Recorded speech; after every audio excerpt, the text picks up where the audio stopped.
इससे पहले हमने स्कैटरिंग के रिलेटेड जो एक क्लासिकल ट्रीटमेंट था जिसमें हम पार्टिकल्स को लेते थे, लैब फ्रेम और सीएम फ्रेम को लेते थे, तो उन सारी चीज़ों को डील किया। उसके बाद हमने क्वांटम मैकेनिकली देखा कि हम डिफरेंशियल क्रॉस सेक्शन को, जो कि हमारा मेन मकसद होता है, इसको कैलकुलेट करना, जो हमें बताता है कि क्या प्रोबेबिलिटी है पार्टिकल के एक सर्टेन सॉलिड एंगल में स्कैटर होने की। तो इसको कैलकुलेट करना हमारा मेन पर्पस होता है। तो क्वांटम मैकेनिकली हम देखना चाहते हैं कि ये डिफरेंशियल क्रॉस सेक्शन हमारे पास किस चीज़ के इक्वल आता है। तो इस चीज़ को हमने देखा था कि स्पिनलेस पार्टिकल्स के लिए, मतलब अगर हम स्पिन मोशन को कंसीडर ना करें और एक सिंपल पार्टिकल को लें, तो ऐसे पार्टिकल का डिफरेंशियल क्रॉस सेक्शन उसके स्कैटरिंग एम्पलीट्यूड के स्क्वायर मॉड्यूलस के इक्वल होता है। ओके और इस चीज़ की अपीयरेंस हमने देखी थी कि हमने इंसिडेंट वेव फंक्शन को डिफ़ाइन किया था कि वो एक प्लेन वेव होती है, प्लेन वेव सोल्यूशन उसका होता है, ठीक है। और जो आउटगोइंग वेव फंक्शन है, outgoing wave function is psi of R for example, तो ये अपने अंदर एक इंसिडेंट पार्ट भी रखता होगा, ठीक है। इसका सोल्यूशन में एक होमोजीनियस पार्ट और एक पर्टिकुलर सोल्यूशन होगा। होमोजीनियस पार्ट जो है इंसिडेंट पार्ट है और पर्टिकुलर पार्ट में हम इसमें आयोटा के डॉट आर, जिसमें स्फेरिकल सिमेट्री और कुछ एंगुलर डिपेंडेंस को इन्वॉल्व करते हैं। तो यहाँ पे के और के नॉट हमने वेक्टर्स में लिया है। और इलास्टिक स्कैटरिंग में हम कहते हैं कि काइनेटिक एनर्जी कंजर्व रहती है, बिफोर एंड आफ्टर सेम रहेगी, ठीक है। तो इसके लिए हम ये जो बिफोर इंसिडेंट का पार्ट का के नॉट वेक्टर है और जो स्कैटर्ड का के वेक्टर है, इनके जो मैग्नीट्यूड्स होंगे वो एक दूसरे के इक्वल होंगे। डायरेक्शन ऑब्वियसली डिफरेंट होगी बिकॉज स्कैटरिंग हो रही है, तो एंगल्स इनके डिफरेंट हो जाते हैं, डायरेक्शन चेंज हो जाती है, लेकिन इनका मैग्नीट्यूड सेम रहता है। काइनेटिक एनर्जी हमारे पास पी स्क्वायर ओवर 2m होती है और पी जो है एच कट स्क्वायर के स्क्वायर बाई 2m। तो अगर हम कह रहे हैं कि kinetic energy initial and final same है, तो ये H cut square over 2m this is a constant quantity. तो ये के नॉट इन टर्न हम कह रहे हैं कि इनिशियल के केस में के नॉट और फाइनल का जो के है, ये दोनों एक दूसरे के, इनके मैग्नीट्यूड जो है वो एक दूसरे के इक्वल होंगे फॉर द सेम पार्टिकल। अगर हम बात कर रहे हैं उसकी एम भी सेम है, ठीक है। अगर हम काइनेटिक एनर्जी इन दोनों की इक्वल करें तो ये हमारे पास ये सब कैंसिल हो जाता है और K not square is equal to K square and K not is equal to K. हम ये सिचुएशन कहते हैं कि इनके मैग्नीट्यूड सेम होंगे लेकिन डायरेक्शंस ऑब्वियसली डिफरेंट होंगी।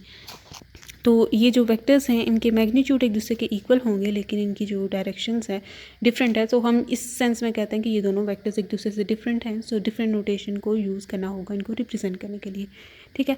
अब हमने जो कि यहाँ तक ये चीज़ देख ली है कि हमारे पास जो डिफरेंशियल क्रॉस सेक्शन है वो स्कैटरिंग एम्पलीट्यूड के स्क्वायर मॉड्यूलस के इक्वल होती है, लेकिन हमारे पास कोई एक्सप्रेशन नहीं है, कोई भी एक्सप्रेशन नहीं है जिसके थ्रू हम इसको एक्सप्रेस कर सकें और अपने मतलब न्यूमेरिकल प्रॉब्लम्स के लिए, या हम इसका एक एक्सप्रेशन डेवलप करना चाहते हैं जिसमें वैल्यूज़ को इंसर्ट करते हुए, फॉर एग्जांपल पोटेंशियल को इंसर्ट करते हुए या इस तरह की चीज़ें करते हुए हम इसको कैलकुलेट कर सकें और इसके थ्रू पे हम डिफरेंशियल क्रॉस सेक्शन को कैलकुलेट कर सकें। तो इसके लिए हम एक मेथड यहाँ पे यूज़ करने चाह रहे हैं। तो ये मेथड, इससे हम एक एक्सप्रेशन निकालेंगे F of theta and phi के लिए। तो this is one of the method जिसके ऊपर बोर्न अप्रॉक्सीमेशन को अप्लाई किया जाता है और बोर्न अप्रॉक्सीमेशन की वीडियो है, वो अगर वहाँ पे देखना चाहेंगे वो कैसे होती है और कैसे वर्क करती है तो वो देख सकते हैं।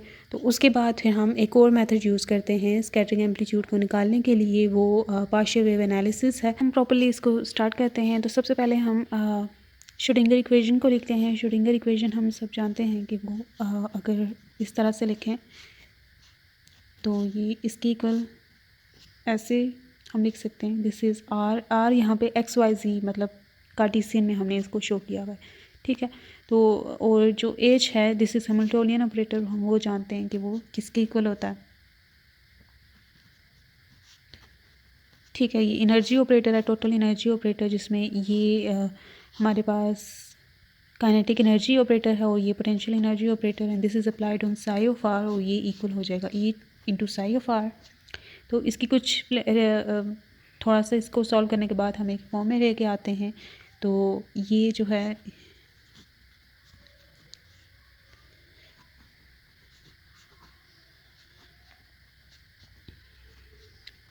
तो इसका कोफिशिएंट हम 1 करना चाहते हैं, तो इसके लिए हम पूरी इक्वेशन को, ठीक है, दोनों साइड्स पे और -2 mu by H cut square से मल्टीप्लाई कर देते हैं, ठीक है। माइनस साइन में इसका यहाँ पे लगा देती हूँ।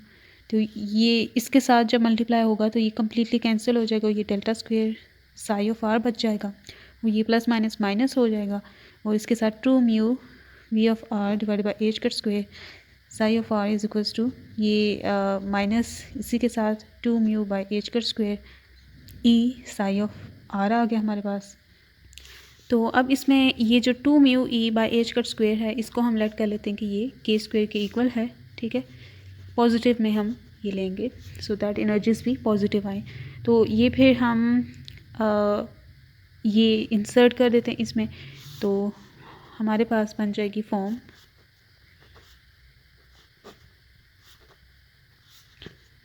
इसको मैं यहीं पे साई के स्क्वायर साई ऑफ आर, अब इसको मैं इधर ले जाती हूँ और इसको इधर ले जाती हूँ, दोनों के साइंस पॉजिटिव भी हो जाएंगे।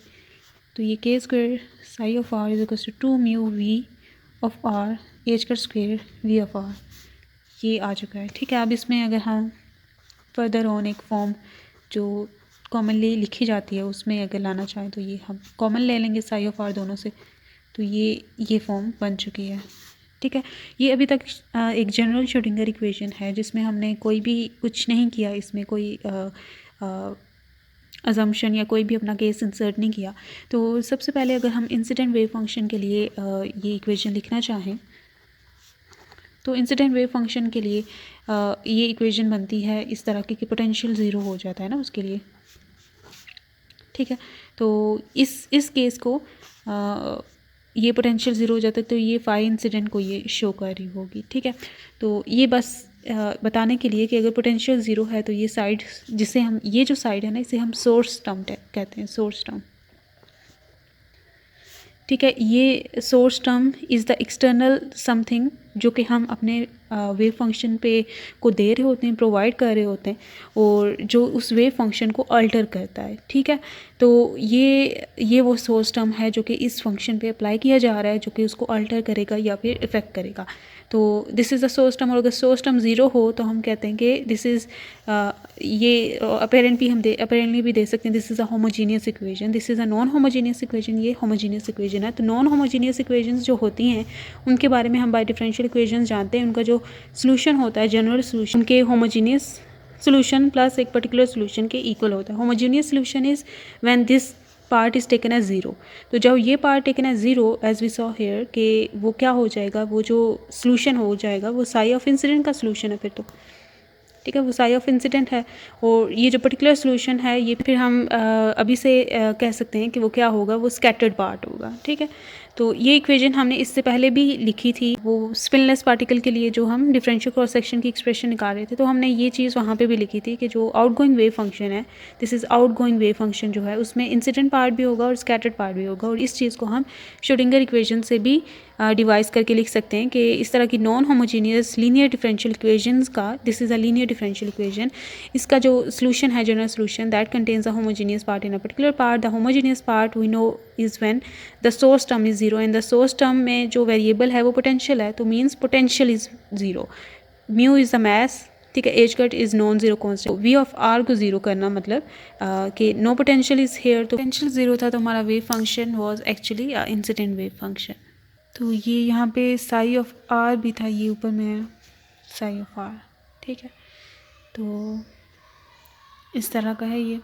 तो अब हम ये क्या करते हैं कि इसको आगे फर्दर ऑन सॉल्व करते हैं। तो ये हमारे पास इस तरह का ऑपरेटर अप्लाई हो रहा है साई ऑफ आर पे, and this is equal to 2 mu V of R divided by H का स्क्वायर साई ऑफ आर, ठीक है। लेट्स से हम इस चीज़ को एक ऑपरेटर का नाम दे देते हैं एल ऑपरेटर, ठीक है।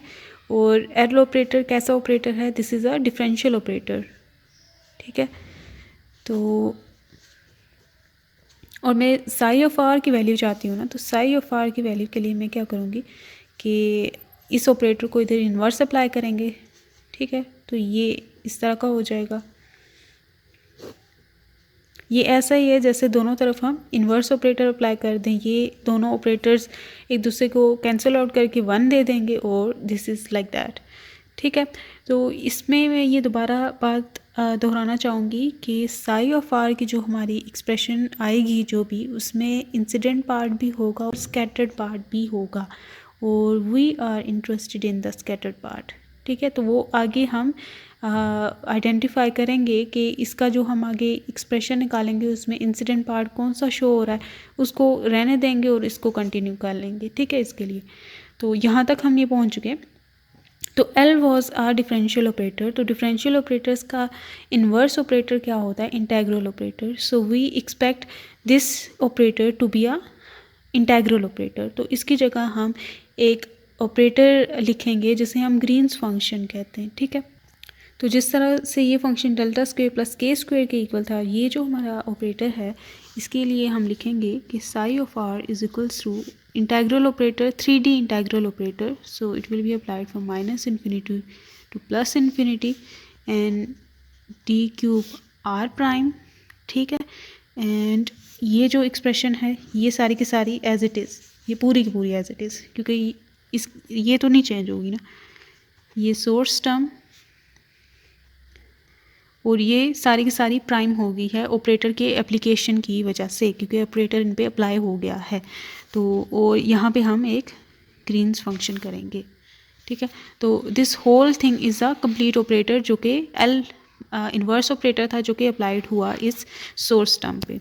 तो this is one of the way जिससे हम ये कर सकते हैं, इस एक्सप्रेशन तक पहुंच सकते हैं। उसके अलावा ग्रीन्स फंक्शन एक पहले से ही वेल इस्टेब्लिश इनकी फॉर्म्स होती हैं कि इनको हम कैसे लिख सकते हैं कि किसी भी एक्सप्रेशन को, फॉर एग्जांपल अगर हम फोरियर सीरीज़ एक्सपेंशन से समझना चाहें कि आपके पास अगर कोई फंक्शन है f(x) गिवन है, ठीक है, लेट्स से वो साइन एक्स है, तो आप इस सिमिलर साइन एक्स फंक्शन को एक्सप्रेस कर सकते हैं as Fourier expansion of some sines and cosines terms. ठीक है, साइन एक्स की जगह मैं साइन 2x फॉर एग्जांपल लिख देती हूँ। ठीक है, तो आप इस एक्सप्रेशन को जो f(x) है उसे एक डिफरेंट फंक्शन की फॉर्म में एक्सप्रेस कर सकते हैं इक्विवेलेंटली। ठीक है, तो वो भी समेशन की टर्म्स में हो गया। ठीक है, तो इसी तरह आपके पास अगर कोई साई ऑफ आर फंक्शन है तो साई ऑफ आर फंक्शन को आप एक्सप्रेस कर सकते हैं। अगर साई ऑफ आर फंक्शन है तो उसको बहुत सारे स्मॉल पार्ट्स में आप जैसे इम्पल्सिस में डिवाइड कर दें और उन तमाम इम्पल्सिस को माइनस इन्फिनिटी से प्लस इन्फिनिटी तक आप सम अप करें तो आपके पास साई ऑफ आर ही आ जाएगा। जिस तरह से यहाँ पे ये सारे साइंस और कोसाइंस फंक्शन को आप अगर माइनस इन्फिनिटी से प्लस इन्फिनिटी तक सम अप करें तो आपको f(x) मिल जाता है। इसी तरह ये इम्पल्सिस को जो ग्रीन्स फंक्शन है ये इम्पल्स फंक्शन से डिराइव किया जाता है। इसकी जो बेसिस है वो ये है कि अगर आपके पास कोई फंक्शन है तो आप उसको स्मॉल इम्पल्सिस में डिवाइड कर सकते हैं और ईच इम्पल्स जो है वो बहुत स्मॉल इंटरवल की होती है और उसे आप माइनस इन्फिनिटी से प्लस इन्फिनिटी तक जब इस फंक्शन को इसका वॉल्यूम इंटीग्रल निकालते हैं तो आपको साई ऑफ आर ओरिजिनल मिल जाता है। तो ये रिप्रेजेंटेशन के वेज हैं कि आप अपने फंक्शन को किस किस तरह से रिप्रेजेंट कर सकते हैं, जो कि हैं इक्विवेलेंट ही, एक ही हैं। तो जब भी आप ग्रीन्स फंक्शन की फॉर्म में एक्सप्रेस करते हैं तो आप जो आपकी डिफरेंशियल इक्वेशन है, ये डिफरेंशियल इक्वेशन से ही आता है कि जो भी डिफरेंशियल इक्वेशन है उसकी एक सोर्स टर्म होती है। जैसे यहाँ पे 2μ/h² psi of R v of R थी, तो Green's function time the source term और उसका वॉल्यूम इंटीग्रल, ये एक वे है ग्रीन्स फंक्शन लिखने का। तो ये हम इस तरह से भी लिख सकते हैं अगर हम यहाँ से समझना चाहते हैं और इसको याद नहीं करना चाहते, तो दोनों तरह से हम इसके लिए इंट्यूशन डेवलप कर सकते हैं। तो ये जो ईच स्मॉल इम्पल्स है ना वो ये इस इंटीग्रेंड के इक्वल है। ठीक है, जब इन तमाम स्मॉल इम्पल्सेस को हम ऐड अप करते हैं तो ये साई ऑफ आर फंक्शन दे देता है। तो अभी इस चीज़ को छोड़ते हैं, ये बस हमें बताने के लिए कि क्या है ये। अब हमने ये चीज़ यहाँ पे लिख ली है। ठीक है, ग्रीन्स फंक्शन के लिए हमने साई ऑफ आर जो कि आउटगोइंग वेव फंक्शन है उसको हमने एक्सप्रेस कर दिया है in terms of green function. अब हमारा जो काम है वो ये है कि हम ग्रीन्स फंक्शन की वैल्यू इवैल्यूएट करना चाहते हैं। ठीक है, ये ग्रीन्स फंक्शन क्या है हमारे केस में।